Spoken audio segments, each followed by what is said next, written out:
जय जगन्नाथ। आलोचनार विषय भगवान अछंती कि? उत्तर होउछि निश्चित भाव में हाँ। जेतेबेले मनीष बण जंगल पहाड़ गुंफार रहुतला सेतेबेले से भगवान को विश्वास करुतला। आजिर सभ्य शिक्षित मनीष चंद्रपृष्ठरे एवं मंगल ग्रह बास करिवार सामर्थ्य रखिछि।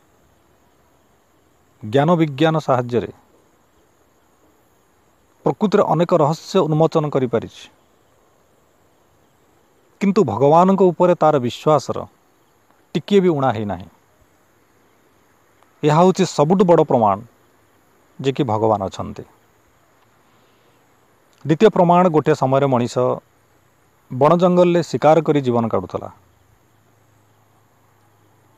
आज जो सभ्य एवं शिक्षित मनीष जे ज्ञान एवं विज्ञान में एते समृद्ध, या भितर केते समय अतिक्रांत होइछि। समय जेतिक जेतिक आगु बढ़ी पृथ्वी पृष्ठरे मंदिर मस्जिद एवं गिरजा एमानंकर संख्या मध्य बढ़ी चलुछि। यह मध्य द्वितीय प्रमाण भगवान अछंती।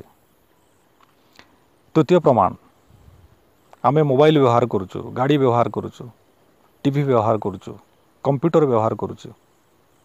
निश्चित भाव में ये सब को कहीं जड़े तैयारी करिछि। किंतु आमे जो पृथ्वी को देखुचु, आकाश ग्रह नक्षत्र को देखुचु, वृक्ष लता पशुपक्षी मान को देखुचु, ये सब को किंतु मनीष तैयारी करने। तेणु ये सब को जी तैयारी करिछि आ पछरे जो सष्टा जनक रही से निश्चित भाव में भगवान।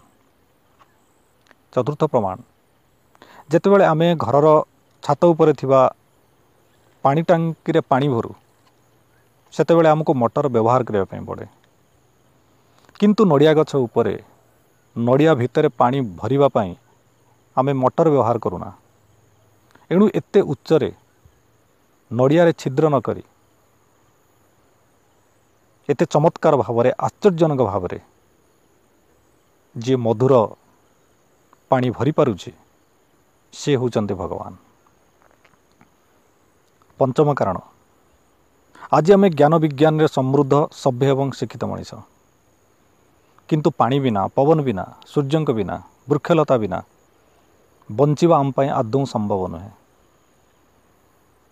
एणु ए सब को सृष्टि करी तारी माध्यम रे जी आम मनीष जाति को बंचई रखिछि से होचंती भगवान।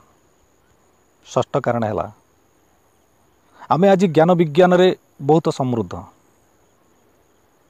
सभ्य एवं शिक्षित मनीष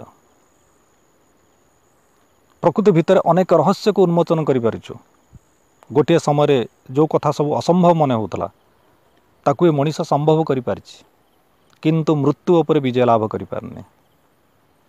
ये जन्म एवं मृत्युर विधान जहाँ हाथ रही, जन्म एवं मृत्यु को जे संपूर्ण भाव में नियंत्रित करुछि, परिचालित करुछि, से दिव्य शक्ति होउछि भगवान।